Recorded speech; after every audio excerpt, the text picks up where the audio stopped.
وہ آئے ہیں بدعقیدگی کو خوش عقیدگی میں تبدیل کرنے کے لیے، ان کا میلاد ہوا ہے بدعملی کو صالحیت کا جامہ پہنانے کے لیے، ان کی آمد ہوئی ہے بد اخلاقی کو اخلاق سے بدل دینے کے لیے، ان کی آمد ہوئی ہے جہالت کو جہالت کے ماحول سے انسان کو نکال کر علم کی شمع انسانوں کے ہاتھوں میں دے دینے کے لیے، وہ آئے ہیں خودی کا پتہ دینے کے لیے بھی اور خدا کا پتہ بھی دینے کے لیے۔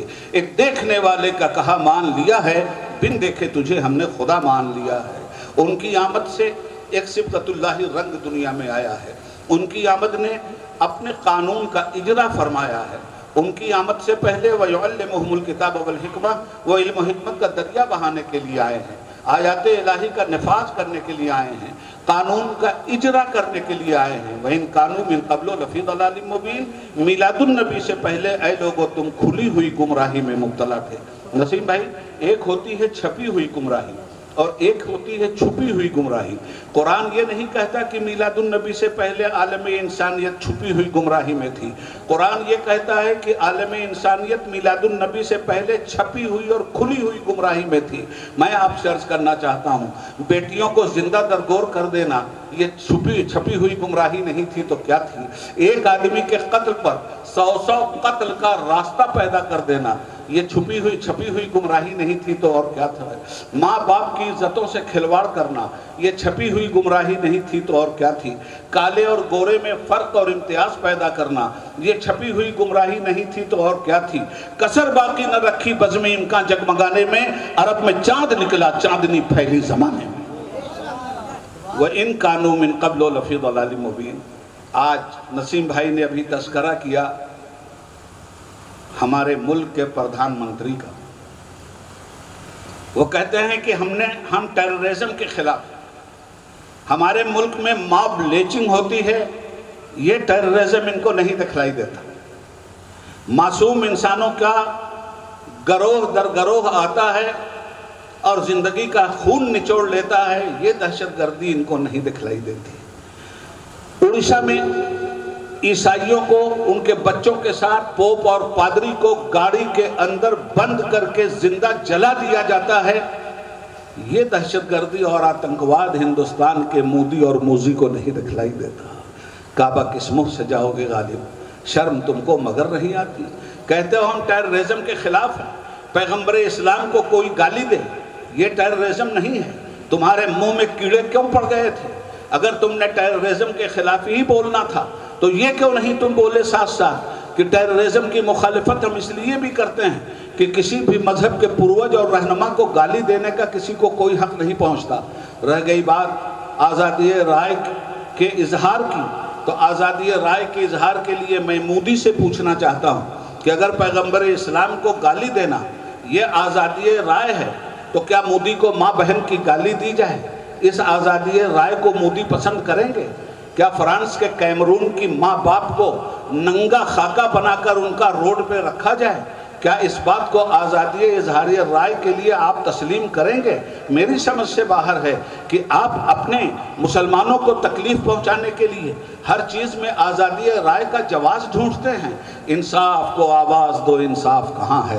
اگر منصف کے طور پر 40واں حصہ بھی بطور خیرات و زکوٰۃ مسٹر مودی کو حاصل ہوا ہوتا تو آج جو کچھ انہوں نے بیان دے کر عالم انسان اور عالم انصاف کو شرمندہ کیا ہے شاید اس کی نوبت نہیں آتی۔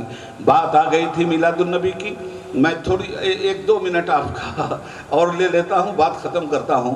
عرض کرنا چاہتا ہوں جب میلاد النبی کی چھٹی میں نے 15 اگست 1990 کو اپنے سیاسی محبوب رہنما جناب وشناتھ پرتاپ سنگھ صاحب کے ذریعے حاصل کر لی تو میں نے پارلیمنٹ میں اپنی ایک تقریر میں کہا تھا جو نسیم بھائی آج بھی ریکارڈ پہ موجود ہے، اور اسی تقریر کو مہمیز بنا کر میں نے 12 ربیع الاول کی چھٹی مانگی تھی۔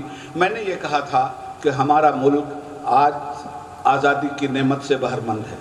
دنیا میں یاد رکھنا مسلمانوں اور سننے والے میرے ہندو بھائیوں کہ دنیا میں سب سے بڑی ذلت کیا ہے؟ کیا آپ جانتے ہو اس کو؟ دنیا میں سب سے بڑی نعمت ہے کیا ہے؟ آپ اس کو پہچانتے ہو؟ میں آپ کو عبید اللہ اعظمی بتلا دیتا ہوں۔ دنیا میں انسان کے لیے سب سے بڑی ذلت کا نام ہے غلامی۔ اور دنیا میں انسان کی عزت کے لیے سب سے بڑی نعمت ہے آزادی۔ اس کا تجربہ ہم ہندوستانیوں کو، ہمارے باپ دادا کو اچھی طرح سے ہے۔ 1857 سے لے کر 1947 تک ہمارا ملک غلامی کی لعنت میں گرفتار تھا۔ ہمارے ملک کا ہندو بھی غلام، مسلمان بھی غلام، یہاں کی زمین بھی غلام اور انسانوں کا ضمیر بھی غلام بنا لیا گیا تھا۔ مگر آزادی کی جد و جہد کرنے والے رہنماؤں نے آسانی سے آزادی ہمیں نہیں ملی تھی، آسانی سے انگریزوں نے سونے کے تھال میں رکھ کر ہمیں آزادی نہیں دی تھی۔ ہزاروں لاکھوں ہندو مسلمانوں نے سر کٹوایا ہے آزادی کی نعمت کے لیے، تب یہ آزادی ملی ہے۔ ہزاروں لاکھوں ہندوؤں اور مسلمانوں کی ماں بہنوں کی مانگ کا سندور کھرچا گیا ہے، تب یہ آزادی ہم کو ملی ہے۔ ہزاروں ہندو اور مسلمان بچوں کے سر فٹ بال کی طرح تن کے گورے من کے کالے انگریزوں نے دھرتی پہ اچھالا ہے، تب ہمیں آزادی ملی ہے۔ ہزاروں لاکھوں ہندو مسلم سکھ عیسائی ہماری ماؤں اور بہنوں اور بھائیوں نے اپنا خون دھرتی ماتا کو ارپت کیا ہے، تب یہ آزادی ہم کو ملی ہے۔ یہ آزادی ہمیں سونے کے تھال میں نہیں ملی ہے، ہم لائے ہیں طوفان سے نیا نکال کے۔ اس دیش کو رکھنا میرے بچوں سنبھال کے۔ جس نے بھی یہ بات کہی تھی سچ بات کہی تھی۔ آزادی خون کے ماحول سے گزر کر کے ہم کو ملی ہے، آزادی قربانی کے ماحول سے گزر کر کے ہم کو ملی ہے۔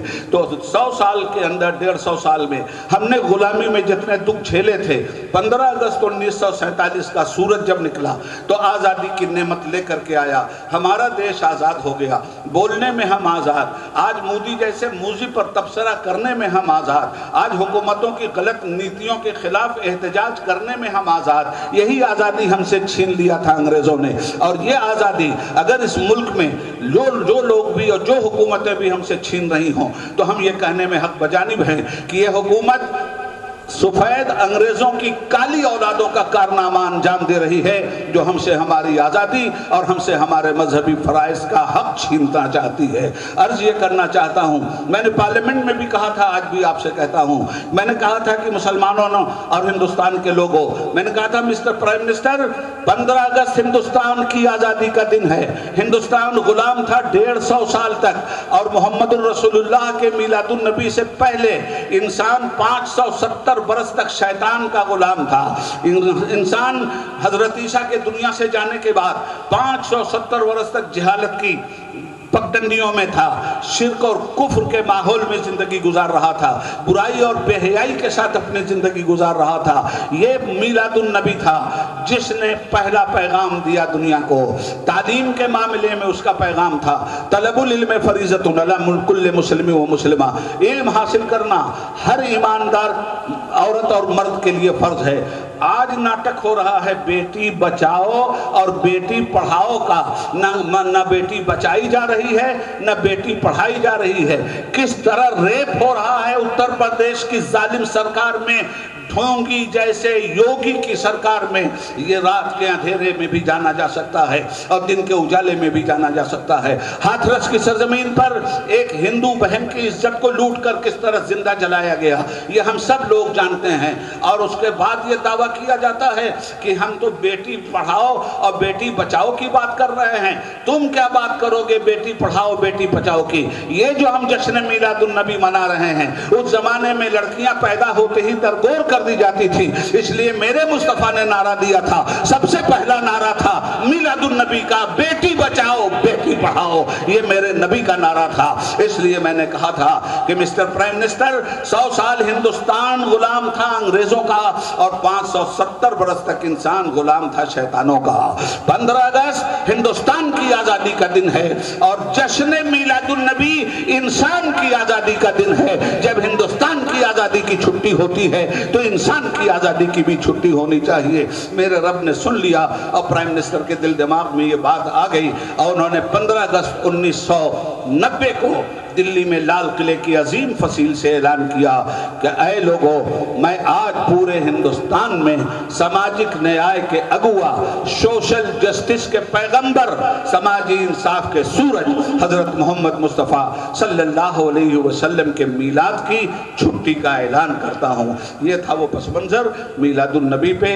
وہی کام کیجئے جو ہمارے آقا نے حکم دیا ہے، اور ان کاموں سے رک جائیے جن کاموں کا کرنے کا اسلام میں نہ کوئی گنجائش ہے، نہ اسلام میں کوئی جگہ اور دروازہ کھلا ہوا ہے۔ لوگوں کے ساتھ محبت کے ساتھ پیش آئیے، ہندو مسلمان مت دیکھیے، انسان دیکھیے۔ آج میلاد النبی کے موقع پہ میں آپ سے کہنا چاہوں گا، حضور نے فرمایا تھا اے مسلمانوں پیڑ لگاؤ۔ کب کہا تھا؟ 1400 برس پہلے کہا تھا۔ انوائرمنٹ کا مسئلہ آج کا مسئلہ ہے، پردوشن کا مسئلہ آج کا مسئلہ ہے۔ واہ نگاہ نبوت، کہاں تک میرے مصطفیٰ دیکھ رہے تھے۔ ابھی دلی سے ایک قانون پاس ہوا ہے کہ جو پردوشن پھیلائے گا، جو تعفن پھیلائے گا، جو گندگی پھیلائے گا، اس پر 5 کروڑ روپے کا جرمانہ عائد کیا جاتا ہے اور 3 سال کی سزا اس کے لیے مقرر کی جاتی ہے۔ میں کہتا ہوں سزا مقرر کرنے سے برائیاں نہیں رکتی، برائیوں کو اندر سے بدلا جاتا ہے تب برائیاں رکتی ہیں۔ یہ رشوت خور حکومتیں جب تک خود رشوت لینا نہیں بند کریں گی تب تک سماج میں رشوت کا دروازہ بند نہیں ہوگا۔ یہ سرکاری ادارے جب تک خود حرام خوری بند نہیں کریں گے تب تک سماج اور معاشرے کی حرام خوری بند نہیں ہوگی۔ میرے مصطفیٰ کا کمال یہ نہیں تھا کہ حضور نے صرف فرمایا ہے، میرے مصطفیٰ کا کمال یہ تھا کہ پہلے کر کے دکھایا ہے پھر فرمایا ہے۔ اس لیے محمد مصطفیٰ صلی اللہ علیہ وآلہ وسلم کی مقدس بارگاہ میں ان کے کمزور اور بیمار ناتواں عبید اللہ اعظمی کا یہ نذرانہ عقیدت ہے، گر قبول افتز ہے سو شرف تو نے ثابت کر دیا اے ہادی نو بشر۔ مرد یوں مہریں لگاتے ہیں جبین وقت پر بھائی عارف نسیم صاحب کو ان کی صدارت کے لیے، ان کی محنت کے لیے اور ان کی مشقت ایثار و قربانی کے لیے میں دل کی اتھاہ گہرائیوں سے مبارکباد پیش کرتا ہوں اور آپ تمامی حضرات کو مبارکباد پیش کرتا ہوں کہ آپ نے اس جلوس جلسہ میں شرکت کی۔ آپ 5 وقتہ نمازوں کی پابندی ضرور کیجئے، اس لیے کہ میرے آقا نے فرمایا ہے قرۃ عینی فی الصلاۃ، نماز میری آنکھوں کی ٹھنڈک ہے۔ جس نبی نے ہمارے وجود کو لمحہ لمحہ ٹھنڈک پہنچایا، جس کے میلاد نے ہماری زندگی پہ ٹھنڈک کی بارش کر دی، کیا ہم احسان کے طور پر آج میلاد النبی کے جشن پر اس بات کا وعدہ نہیں کر سکتے کہ اے مصطفیٰ آپ نے تو ہماری نس نس پہ احسان کیا ہے، نس نس پر ہماری آپ نے ٹھنڈک کی بارش کی ہے۔ ہم بھی 5 وقت کی نمازیں ادا کر کے اے میرے نبی ہم آپ کی آنکھوں کو ٹھنڈک پہنچا کر جشن میلاد النبی منائیں گے۔ جشن میلاد النبی زندہ باد، عید میلاد النبی کمیٹی پائندہ باد۔ نعرہ تکبیر، نعرہ رسالت۔ سبحان اللہ سبحان اللہ۔ ابھی آپ خطاب سن رہے تھے خطیب الہند مولانا عبید اللہ خان اعظمی صاحب کا، جنہوں نے 3 چہرے آپ کے سامنے بتائے، کفر کا چہرہ، نفاق کا چہرہ اور مومنین کا چہرہ، اور ایک اچھا درس آپ کو بتایا۔ ابھی اس سے پہلے کہ